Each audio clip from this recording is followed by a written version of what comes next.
2 دن بعد انشاءاللہ نیا سال شروع ہو رہا ہے۔ ہم مسلمان تو قمری سال سے بھی سال شروع کرتے ہیں اور شمسی سال سے بھی۔ یہ قمری سال صرف مسلمانوں میں نہیں ہے بلکہ بہت سی قوموں میں، پرانے زمانے میں قوموں میں رواج تھا، قمری سال سے ہی سال شروع کیا جاتا تھا۔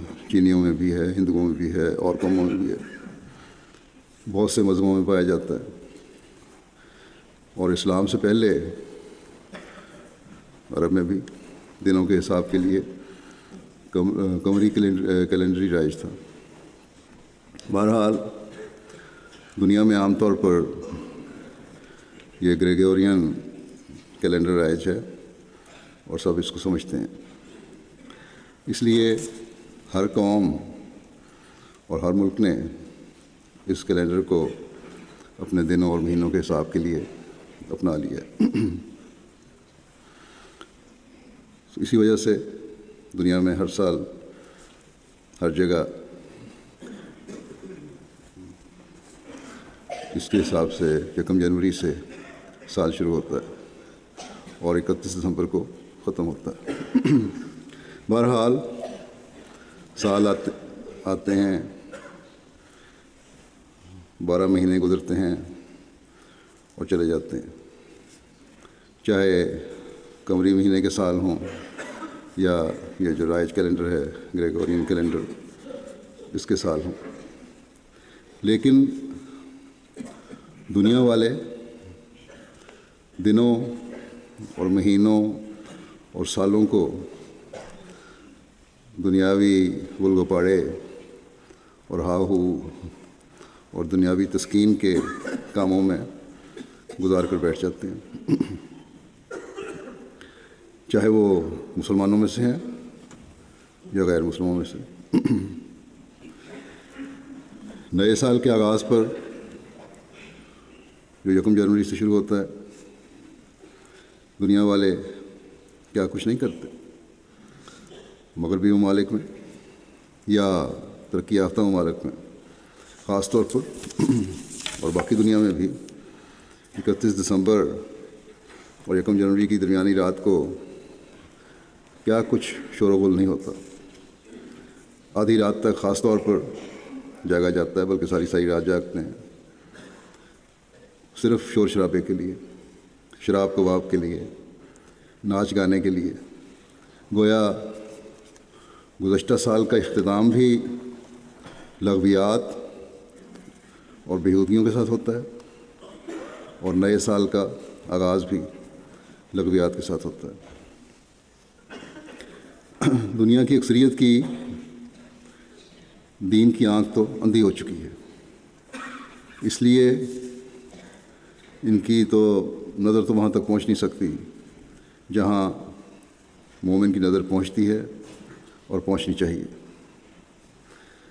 ایک مومن کی شان تو یہ ہے کہ نہ صرف ان لغویات سے بچے اور بیزاری کا اظہار کرے، بلکہ اپنا جائزہ لے اور غور کرے کہ اس کی زندگی میں 1 سال آیا اور گزر گیا، اس میں وہ ہمیں کیا دے کر گیا اور کیا لے کر گیا، ہم نے اس سال میں کیا کھویا اور کیا پایا۔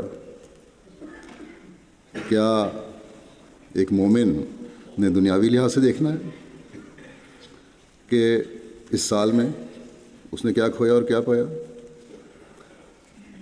اس کی دنیاوی حالت میں کیا بہتری پیدا ہوئی، یا دینی لحاظ سے اور روحانی لحاظ سے دیکھنا ہے کہ کیا کھویا اور کیا پایا۔ اور اگر دینی اور روحانی لحاظ سے دیکھنا ہے تو کس معیار پر رکھ کر دیکھنا ہے، تاکہ پتہ چلے کہ کیا کھویا اور کیا پایا۔ ہم احمدی خوش قسمت ہیں کہ جنہیں اللہ تعالیٰ نے مسیح موعود اور مہدی موعود کو ماننے کی توفیق عطا فرمائی، جنہوں نے ہمارے سامنے اللہ تعالیٰ اور اس کے رسول کی تعلیم کا نچوڑ یا خلاصہ نکال کر رکھ دیا اور ہمیں کہا کہ تم اس معیار کو سامنے رکھو تو تمہیں پتہ چلے گا کہ تم نے اپنی زندگی کے مقصد کو پورا کیا ہے یا پورا کرنے کی کوشش کی ہے یا نہیں۔ اس معیار کو سامنے رکھو گے تو صحیح مومن بن سکتے ہو۔ یہ شرائط ہیں، ان پہ چلو گے تو صحیح طور پر اپنے ایمان کو پرکھ سکتے ہو۔ ہر احمدی سے آپ نے عہد بیعت دیا اور اس عہد بیعت میں شرائط بیعت ہمارے سامنے رکھ کر لاہ عمل ہمیں دے دیا، جس پر عمل اور اس عمل کا ہر روز، ہر ہفتے، ہر مہینے اور ہر سال ایک جائزہ لینے کی ہر احمدی سے امید اور توقع بھی کی۔ بس ہم سال کی آخری رات اور نئے سال کا آغاز اگر جائزے اور دعا سے کریں گے تو اپنی آنکھ کو سنوارنے والے ہوں گے، اور اگر ہم بھی ظاہری مبارکبادوں اور دنیا داری کی باتوں سے نئے سال کا آغاز کریں گے تو ہم نے کھویا تو بہت کچھ اور پایا کچھ نہیں، یا بہت تھوڑا پایا۔ اگر کمزوریاں رہ گئی ہیں اور ہمارا جائزہ ہمیں تسلی نہیں دے رہا یا تسلی نہیں دلا رہا تو یہ دعا ہمیں کرنی چاہیے کہ اللہ تعالیٰ ہمارا آنے والا سال گزشتہ سال کی طرح روحانی کمزوری دکھانے والا سال نہ ہو، بلکہ ہمارا ہر قدم اللہ تعالیٰ کی رضا کے حصول کے لیے اٹھنے والا قدم ہو، ہمارا ہر دن اسوہ رسول صلی اللہ علیہ وسلم پر چلنے والا دن ہو، ہمارے دن اور رات حضرت مسیح موعود علیہ الصلوۃ والسلام سے عہد بیعت نبھانے کی طرف لے جانے والے ہوں۔ وہ عہد جو ہم سے یہ سوال کرتا ہے کہ کیا ہم نے شرک نہ کرنے کے عہد کو پورا کیا، بتوں اور سورج چاند کو پوجنے کا شرک نہیں، بلکہ حضرت صلی اللہ علیہ وسلم کے فرمان کے مطابق وہ شرک جو اعمال میں ریا اور دکھاوے کا شرک ہے، وہ شرک جو مخفی خواہشات میں مبتلا ہونے کا شرک ہے۔ کیا ہماری نمازیں، ہمارے روزے، ہمارے صدقات، ہماری مالی قربانیاں، ہمارے خدمت خلق کے کام، ہمارا جماعت کے کاموں کے لیے وقت دینا خدا تعالیٰ کی رضا حاصل کرنے کے بجائے غیر اللہ کو خوش کرنے یا دنیا دکھاوے کے لیے تو نہیں تھا؟ ہمارے دل کی چھپی ہوئی خواہشات اللہ تعالیٰ کے مقابلے پر کھڑی تو نہیں ہو گئی تھی؟ اس کی وضاحت حضرت مسیح موعود علیہ الصلوۃ والسلام نے اس طرح فرمایا کہ توحید صرف اس بات کا نام نہیں کہ منہ سے لا الہ الا اللہ کہیں اور دل میں ہزار بت جمع ہوں، بلکہ جو شخص اپنے کام اور مکر اور فریب اور تدبیر کو خدا کی سی عظمت دیتا ہے یا کسی انسان پر بھروسہ رکھتا ہے جو خدا تعالیٰ پر رکھنا چاہیے، یا اپنے نفس کو وہ عظمت دیتا ہے جو خدا کو دینی چاہیے، ان سب صورتوں میں وہ خدا تعالیٰ کے نزدیک بت پرست ہے۔ بس اس معیار کو سامنے رکھ کر جائزے کی ضرورت ہے۔ پھر اس کے بعد یہ سوال ہے کہ کیا ہمارا سال جھوٹ سے مکمل طور پر پاک ہو کر اور کامل سچائی پر قائم رہتے ہوئے گزرا ہے؟ یعنی ایسا موقع آنے پر جب سچائی کے اظہار سے اپنا نقصان ہو رہا ہو لیکن پھر بھی سچائی کو نہ چھوڑا جائے۔ حضرت مسیح موعود علیہ الصلوۃ والسلام نے اس کا معیار یہ مقرر فرمایا ہے کہ جب تک انسان ان نفسانی اغراض سے علیحدہ نہ ہو جو راست گوئی سے روک دیتے ہیں، تب تک حقیقی طور پر راست گو نہیں ٹھہر سکتا۔ فرمایا سچ کے بولنے کا بڑا بھاری محل اور موقع وہی ہے جس میں اپنی جان یا مال یا آبرو کا اندیشہ ہو۔ پھر یہ سوال ہے، کیا ہم نے اپنے آپ کو ایسی تقریبوں سے دور رکھا ہے جن سے گندے خیالات دل میں پیدا ہو سکتے ہیں؟ یعنی آج کل اس زمانے میں ٹی وی ہے، انٹرنیٹ ہے، یہ چیزیں اس قسم کی، اس پر ایسے پروگرام جو خیالات کو گندہ ہونے کا ذریعہ بنتے ہیں، ان سے آپ نے بچایا اپنے آپ کو؟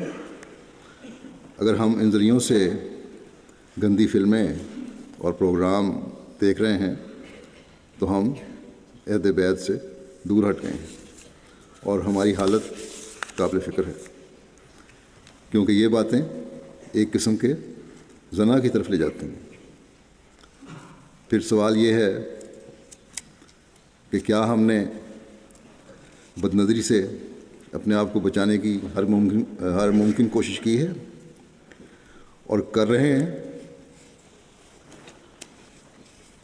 کیا، کیونکہ بد نظری کا جہاں تک سوال ہے،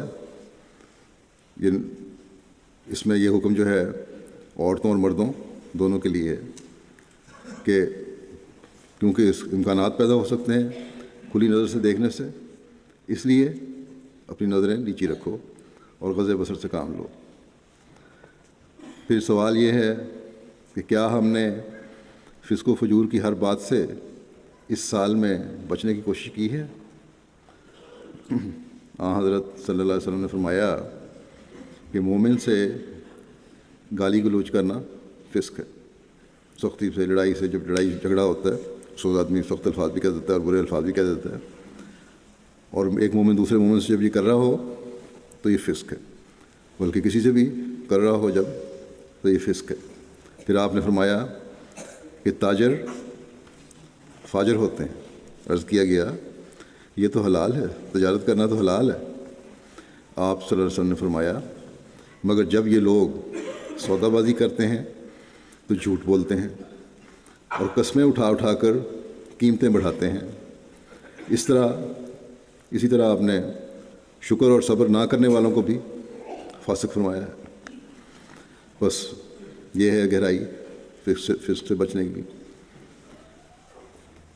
پھر سوال یہ ہے جو ہم نے کرنا ہے اپنے آپ سے کہ کیا ہم نے اپنے آپ کو ہر ظلم سے بچا کر رکھا ہے، یعنی ظلم کرنے سے بچا کے رکھا ہے۔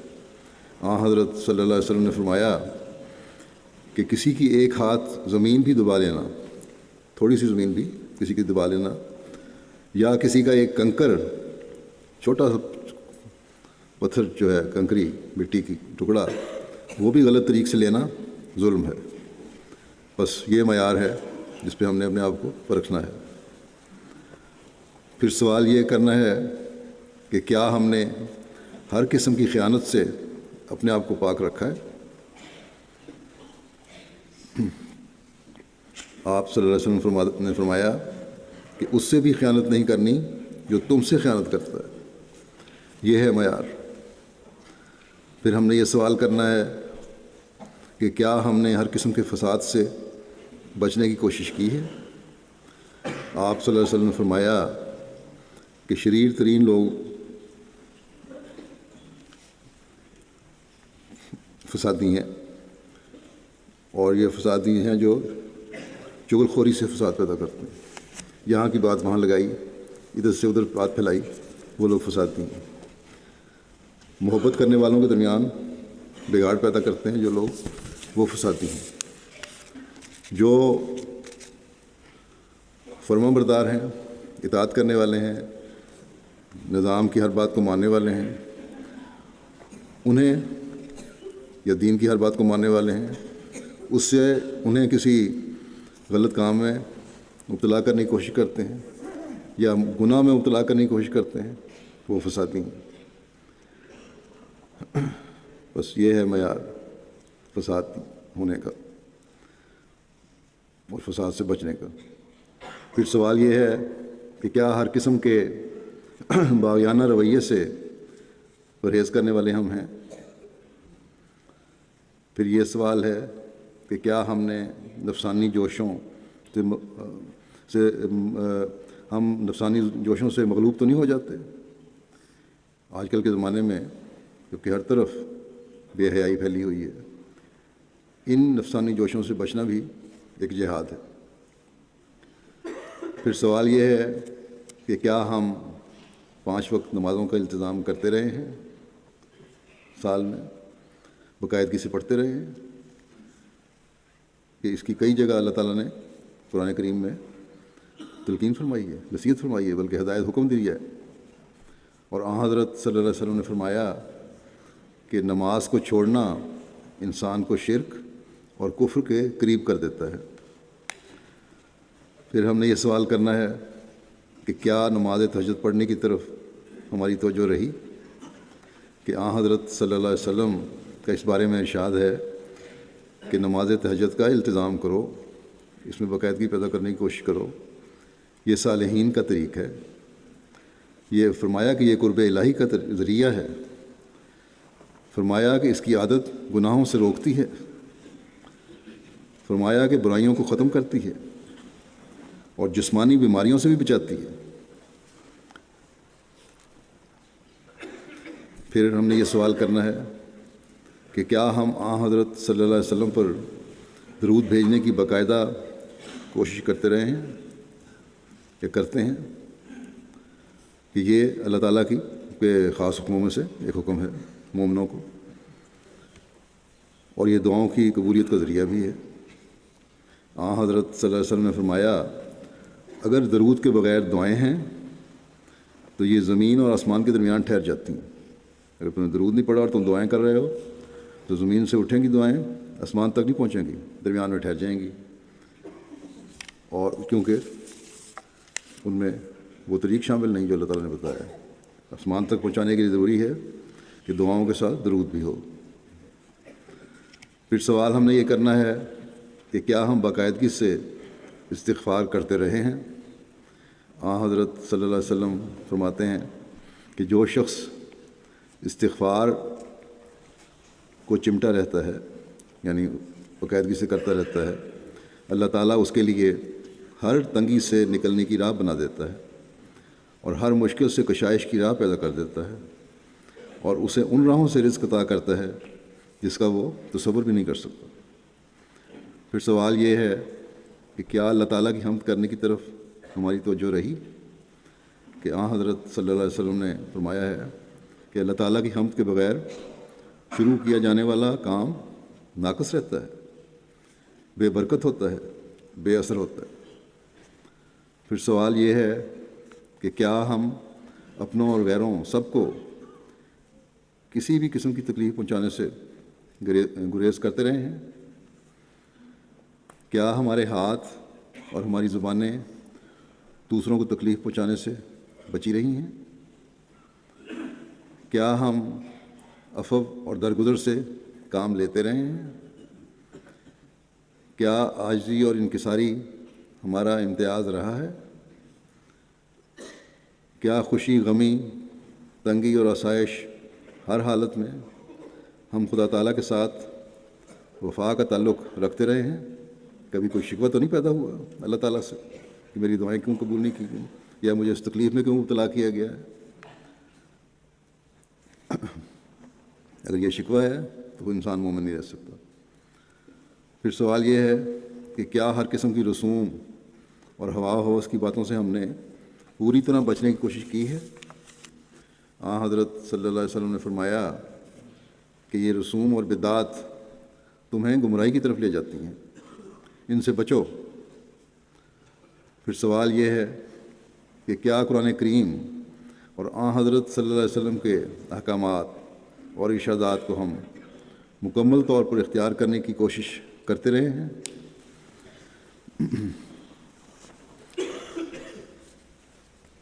پھر یہ سوال ہے کہ کیا تکبر اور نخوت کو ہم نے مکمل طور پر چھوڑا ہے یا اس کے چھوڑنے کے لیے کوشش کی ہے؟ کہ شرک کے بعد سب سے بڑی بلا تکبر اور نخوت ہے۔ حضرت صلی اللہ علیہ وسلم نے فرمایا کہ متکبر جنت میں داخل نہیں ہوگا، اور تکبر یہ ہے کہ انسان حق کا انکار کرے، لوگوں کو ذلیل سمجھے، ان کو حقارت کی نظر سے دیکھے اور ان سے بری طرح پیش آئے۔ پھر سوال یہ ہے کہ کیا ہم نے خوش خلقی کے اعلیٰ معیار حاصل کرنے کی کوشش کی ہے؟ کیا ہم نے حلیمی اور مسکینی کو اپنانے کی کوشش کی ہے؟ مسکینوں کا مقام حضرت صلی اللہ علیہ وسلم کی نظر میں کتنا ہے؟ حضرت صلی اللہ علیہ وسلم یہ دعا کیا کرتے تھے کہ اے اللہ، مجھے مسکینی کی حالت میں زندہ رکھ، مجھے مسکینی کی حالت میں موت دے، اور مجھے مسکینوں کے گروہ میں ہی اٹھانا۔ پھر سوال یہ ہے کہ کیا ہر دن ہمارے اندر دین میں بڑھنے اور اس کی عزت و عظمت قائم کرنے والا بنتا رہا ہے؟ دین کو دنیا پر مقدم کرنے کا عہد جو ہم اکثر دہراتے ہیں صرف کھوکھلا عہد تو نہیں رہا؟ پھر سوال یہ ہے کہ کیا اسلام کی محبت میں ہم نے اس حد تک بڑھنے کی کوشش کی ہے کہ اپنے مال پر اس کو فوقیت دی، اپنی عزت پر اس کو فوقیت دی، اور اپنی اولاد سے زیادہ اسے عزیز اور پیارا سمجھا؟ حضرت صلی اللہ علیہ وسلم نے فرمایا کہ خدا نے مجھے دین اسلام دے کر بھیجا ہے، اور اسلام یہ ہے کہ تم اپنی پوری ذات کو اللہ تعالیٰ کے حوالے کر دو، دوسرے معبودوں سے دستکش ہو جاؤ، نماز قائم کرو اور زکوٰۃ دو۔ پھر ہم نے یہ سوال کرنا ہے کہ کیا ہم اللہ تعالیٰ کی مخلوق کی ہمدردی میں آگے بڑھنے کی کوشش کرنے والے ہیں یا کرتے رہے ہیں؟ پھر یہ سوال ہے کہ اپنی تمام تر استعدادوں کے ساتھ مخلوق خدا کو فائدہ پہنچانے کی کوشش کرتے رہے ہیں۔ حضرت صلی اللہ علیہ وسلم نے فرمایا کہ تمام مخلوقات اللہ تعالیٰ کی عیال ہے، بس اللہ تعالیٰ کو اپنی مخلوقات میں سے وہ شخص بہت پسند ہے جو اس کے عیال کے ساتھ اچھا سلوک کرتا ہے اور ان کی ضروریات کا خیال رکھتا ہے۔ پھر یہ سوال ہے کہ کیا یہ دعا کرتے رہے اور اپنے بچوں کو بھی نصیحت کرتے رہے کہ حضرت مسیح موعود علیہ السلام کی اطاعت کے معیار ہمیشہ ہم میں قائم رہیں، ہم ہمیشہ آپ کی اطاعت کرتے رہیں اعلیٰ معیاروں کے ساتھ، اور اس میں بڑھتے بھی رہیں۔ پھر یہ سوال ہے کیا تعلق اخوت اور اطاعت اس حد تک بڑھایا ہے ہم نے حضرت مسیح علیہ السلام سے کہ باقی تمام دنیاوی رشتے اس کے سامنے ہیچ ہو جائیں، معمولی سمجھے جانے لگیں؟ پھر یہ سوال ہے کہ کیا خلافت احمدیہ سے وفا اور اطاعت کے تعلق میں قائم رہنے اور بڑھنے کی ہم دعا کرتے رہے سال کے دوران؟ کیا اپنے بچوں کو خلافت احمدیہ سے وابستہ رہنے اور وفا کا تعلق رکھنے کی طرف توجہ دلاتے رہے اور اس کے لیے دعا کرتے رہے کہ ان میں یہ توجہ پیدا ہو؟ پھر سوال یہ ہے کہ کیا خلیفہ وقت اور جماعت کے لیے باقاعدگی سے دعا کرتے رہے؟ اگر تو اکثر سوالوں کے مثبت جواب کے ساتھ یہ سال گزرا ہے تو کچھ کمزوریاں رہنے کے باوجود ہم نے بہت کچھ پایا۔ اگر زیادہ جواب نفی میں ہیں، اتنے سوال میں نے اٹھائے ہیں، تو پھر قابل فکر حالت ہے، ہمیں اپنی حالتوں پر غور کرنا چاہیے، اور اس کا مداوع اسی طرح ہو سکتا ہے کہ ان راتوں میں یہ دعا کریں، آج کی رات بھی ہے اور کل آخری رات ہے، اور مسمم ارادہ کریں اور ایک عہد کریں، اور خاص طور پر نئے سال کے بعد میں یہ دعا کریں کہ اللہ تعالیٰ ہماری گزشتہ کوتاہیوں اور کمیوں کو معاف فرمائے، اور نئے سال میں ہمیں زیادہ سے زیادہ پانے کی توفیق دے، ہم کھونے والے نہ ہوں، اور ہم ان مومنین میں شامل ہوں جو اللہ تعالیٰ کی رضا کے حصول کے لیے اپنا سب کچھ قربان کرنے کے لیے تیار رہتے ہیں۔ حضرت مسیح موعود علیہ السلام کا ایک اقتباس پیش کرتا ہوں جس میں آپ نے اپنی جماعت کو نصائح فرمائی اور ایک اشتہار کی صورت میں اسے شائع فرمایا تھا۔ آپ نے فرمایا کہ میری تمام جماعت جو اس جگہ حاضر ہے یا اپنے مقام میں بود و باش رکھتے ہیں، اس وصیت کو توجہ سے سنیں کہ وہ جو اس سلسلے میں داخل ہو کر میرے ساتھ تعلق ارادت اور مریدی کا رکھتے ہیں، اس سے غرض یہ ہے کہ تا وہ نیک چلنی اور نیک بختی اور تقویٰ کے اعلیٰ درجے تک پہنچ جائیں اور کوئی فساد اور شرارت اور بد چلنی ان کے نزدیک نہ آ سکے۔ وہ 5 وقت نماز با جماعت کے پابند ہوں، وہ جھوٹ نہ بولیں، وہ کسی کو زبان سے ایذا نہ دیں، وہ کسی قسم کی بدکاری کے مرتکب نہ ہوں، اور کسی شرارت اور ظلم اور فساد اور فتنے کا خیال بھی دل میں نہ لائیں۔ غرض ہر ایک قسم کے معاصی اور جرائم اور ناکردنی اور ناگفتنی اور تمام نفسانی جذبات اور بے جا حرکات سے مجتنب رہیں، ہر قسم کے گناہوں سے اپنے آپ کو بچا کے رکھیں۔ اور فرمایا کہ اور بے جا حرکات سے مجتنب رہیں اور خدا تعالیٰ کے پاک دل اور بے شر اور غریب مزاج بندے ہو جائیں، اور کوئی زہریلا خمیر ان کے وجود میں نہ رہے۔ فرماتے ہیں تمام انسانوں کی ہمدردی ان کا اصول ہو، صرف مومن کی ہمدردی نہ کرے بلکہ تمام انسانوں کی ہمدردی ان کا اصول ہو، اور خدا تعالیٰ سے ڈریں اور اپنی زبانوں اور اپنے ہاتھوں اور اپنے دل کے خیالات کو ہر ایک ناپاک اور فساد انگیز طریقوں اور خیانت سے بچاویں، اور 5 وقتہ نماز کو نہایت التزام سے قائم رکھیں، اور ظلم اور تعدی اور غبن اور رشوت اور اتلاف حقوق اور بے جا طرفداری سے باز رہیں، اور کسی بد صحبت میں نہ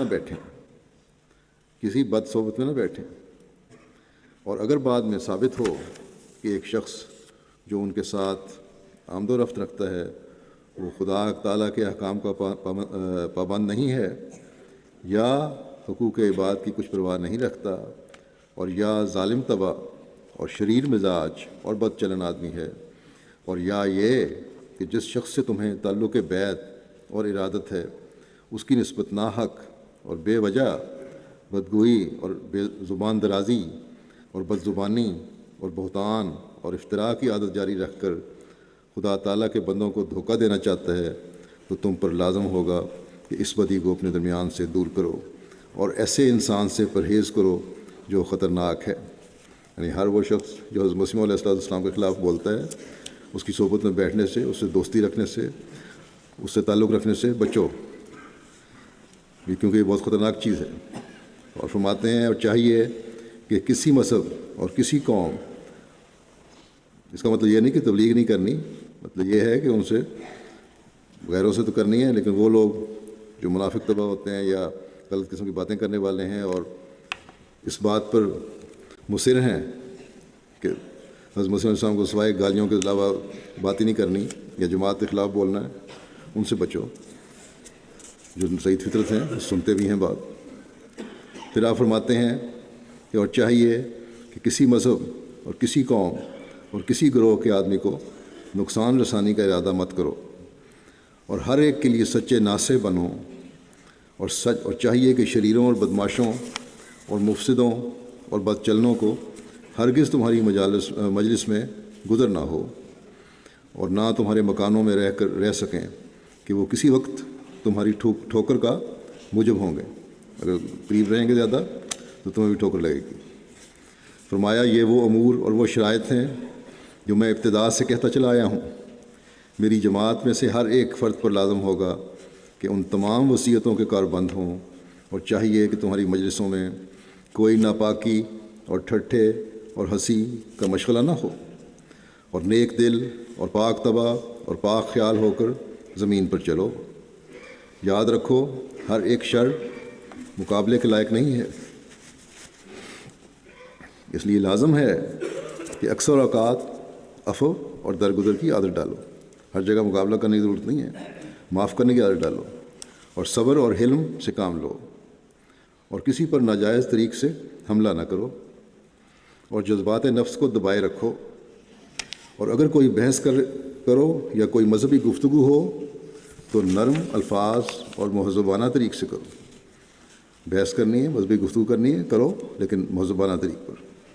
اور اگر کوئی جہالت سے پیش آوے تو سلام کہہ کر ایسی مجلس سے جلد اٹھ جاؤ۔ اگر تم ستائے جاؤ اور گالیاں دیے جاؤ اور تمہارے حق میں برے برے الفاظ کہے جائیں تو ہوشیار رہو کہ صفاحت کا صفات کے ساتھ تمہارا مقابلہ نہ ہو، ورنہ تم بھی ویسے ہی ٹھہرو گے جیسا کہ وہ ہیں۔ خدا تعالیٰ چاہتا ہے کہ تمہیں ایک ایسی جماعت بنا دے کہ تم تمام دنیا کے لیے نیکی اور راست بازی کا نمونہ ٹھہرو۔ سو اپنے درمیان سے ایسے شخص کو جلد نکالو جو بدی اور شرارت اور فتنہ انگیزی اور بدنفسی کا نمونہ ہے۔ جو شخص ہماری جماعت میں غربت اور نیکی اور پرہیزگاری اور حلم اور نرم زبانی اور نیک مزاجی اور نیک چلنی کے ساتھ نہیں رہ سکتا، وہ جلد ہم سے جدا ہو جائے، کیونکہ ہمارا خدا نہیں چاہتا کہ ایسا شخص ہم میں رہے، اور یقیناً وہ بدبختی میں مرے گا کیونکہ اس نے نیک راہ کو اختیار نہ کیا۔ سو تم ہوشیار ہو جاؤ اور واقعی نیک دل اور غریب مزاج اور راست باز بن جاؤ۔ تم 5 وقتہ نماز اور اخلاقی حالت سے شناخت کیے جاؤ گے، اور جس میں بدی کا بیج ہے وہ اس نصیحت پر قائم نہیں رہ سکے گا۔ فرماتے ہیں کہ چاہیے کہ تمہارے دل فریب سے پاک اور تمہارے ہاتھ ظلم سے بری اور تمہاری آنکھیں ناپاکی سے منزہ ہوں، اور تمہارے اندر وجود راستی اور ہمدردی خلائق کے اور کچھ نہ ہو۔ میرے دوست جو میرے پاس قادیان میں رہتے ہیں، میں فرماتے ہیں کہ امید رکھتا ہوں کہ وہ اپنے تمام انسانی قوا میں اعلیٰ نمونہ دکھائیں گے۔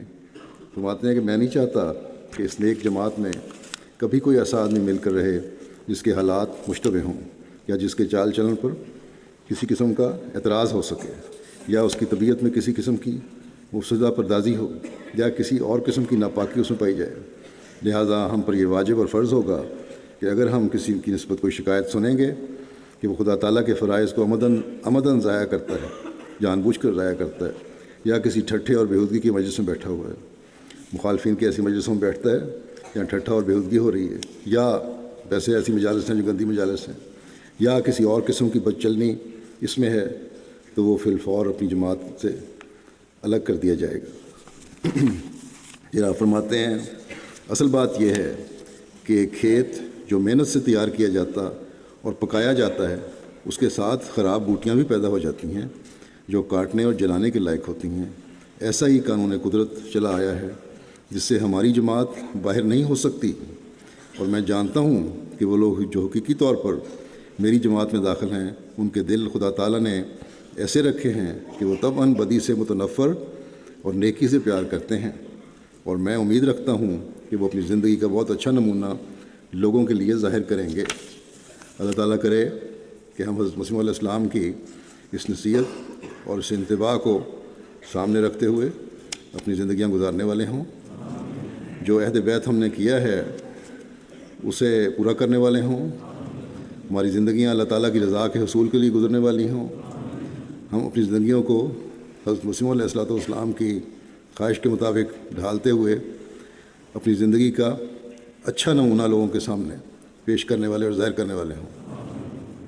اللہ تعالیٰ ہماری کوتاہیوں سے پردہ پوشی فرماتے ہوئے ہمیں انعامات سے نوازے۔ حضرت مسیح علیہ السلام کی جماعت کے لیے جو کامیابیاں مقدر ہیں وہ ہمیں دکھائے۔ نیا چڑھنے والا سال برکتوں کو لے کر آئے اور دشمن کے منصوبے ناکام و نامراد ہوں، جس میں منصوبہ بندی میں یہ بڑھتے چلے جا رہے ہیں ہم جماعت کی مخالفت میں۔ پاکستان کے احمدی جو اس سال قادیان کے جلسے پر نہیں جا سکے، اور اس بڑا ان کو افسوس بھی ہے، اللہ تعالیٰ ان کی تشنگی کو ختم کرنے کے بھی سامان پیدا فرمائے۔ الجزائر کے احمدیوں کی مشکلات بھی دور فرمائے. ان میں سے بھی بعضوں میں غلط مقدمے ہیں اور جیلوں میں اس وقت اسیر بنے ہوئے ہیں, جیلوں میں ان کو رکھا ہوا ہے. اللہ تعالیٰ ان کی بھی رہائی کے سامان پیدا فرمائے. دشمن جب زیادتیوں اور ظالمانہ حرکتوں میں بڑھ رہا ہے تو ہمیں بھی اپنی حالتوں کو اللہ تعالیٰ کی رضا کے مطابق ڈھالتے ہوئے دعاؤں پر زیادہ زور دینے کی ضرورت ہے. اللہ تعالیٰ ہمیں اس کی توفیق عطا فرمائے. گزرے ہوئے 100 سال کی تاریخ گواہ ہے، سائے کی طرح سایہ فگن ہم پہ خدا ہے.